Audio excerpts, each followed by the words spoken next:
TV, now joined by Phil Odence, VP and GM of Black Duck Software. Phil, thank you so much for being with us today. Happy to be here. Tell us about your specific role at Black Duck. At Black Duck, well, most of the company's business is helping companies to manage their growing use of open source. My part of the company, called Black Duck On Demand, is involved with helping companies who are buying other companies who may not have been managing their open source very well. Tell us about the panel that you were on today where you did discuss open source and the volume that you're seeing and the importance in M&A transactions. Sure.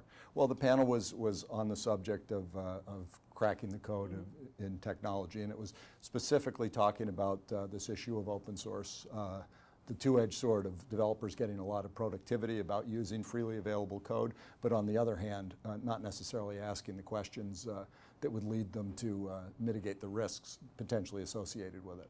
I'm sorry, what are the questions that one should ask? Well, first of all, what the license is. All software is by default covered by copyright law, and you can't use it without permission. A license represents the permission, and usually licenses have obligations that come along with them. So developers need to understand the licenses and the implications, and sometimes need to consult an attorney about that. Then what are the security vulnerabilities associated with that component? Another important area to ask about. And then how active is the community around the component? Is it something with a very vibrant community that may be finding and fixing problems before you even know about them? Or is it what I've heard some developers refer to as abandoned code, where nobody's really working on it anymore, so if there's a problem, you're on your own? So how do you get answers to all of these questions? If you're a business owner out there developing a corporation, and you may not even be aware that you're using this. Right. No, that's a good point, and I think what we've seen is a gap, luckily narrowing, between the management in companies and the developers who are getting their jobs done by using open source. I think what's important is for companies to first of all be aware that this is a thing, that this is the way software is being developed these days, and then to provide some guidance and some education for their developers so they simply know the questions to ask. I think a simple policy, a simple process to keep track of who's using what, and some education for the developers goes a long way, particularly in a smaller organization, towards mitigating the risk. What would you say the most common misconception is among those who aren't well informed?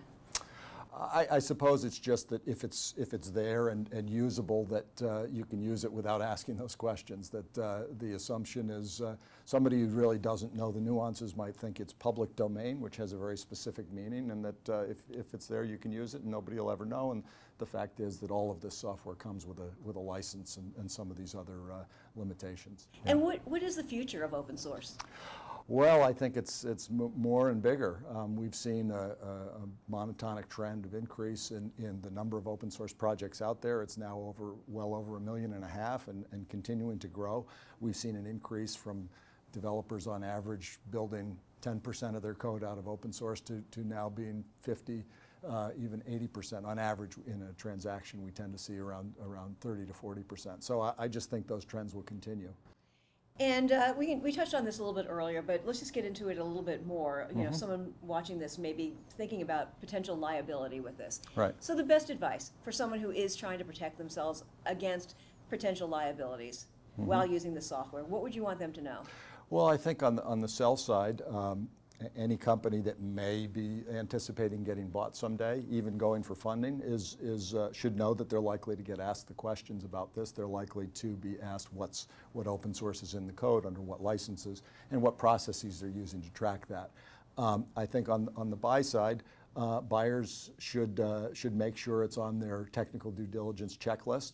They should be asking what open source the seller is using, and go the step further to say, how do you know, to assess the credibility of it. If they're getting the question, if the answers back are, we'll have to get back to you on that, that's not a good sign. So simply asking the questions, and then bringing us in, I'm of course biased, but what we do is answer the questions definitively. We assess the code using Black Duck tools and come back with a list of here's what's in the code and here are the associated risks, and that's the ultimate protection. The one thing we can say with certainty about technology is that it is just progressing at a breakneck speed. So how is your company preparing for what the future holds? Well, I think what it says is that there's going to be more increasing need for our products and services, and we've been growing at a rapid rate and doing a pretty good job of keeping up with our customers. That's all good news, Phil. Yeah. Thank you so much for joining us Oh, today. thank We you. appreciate it.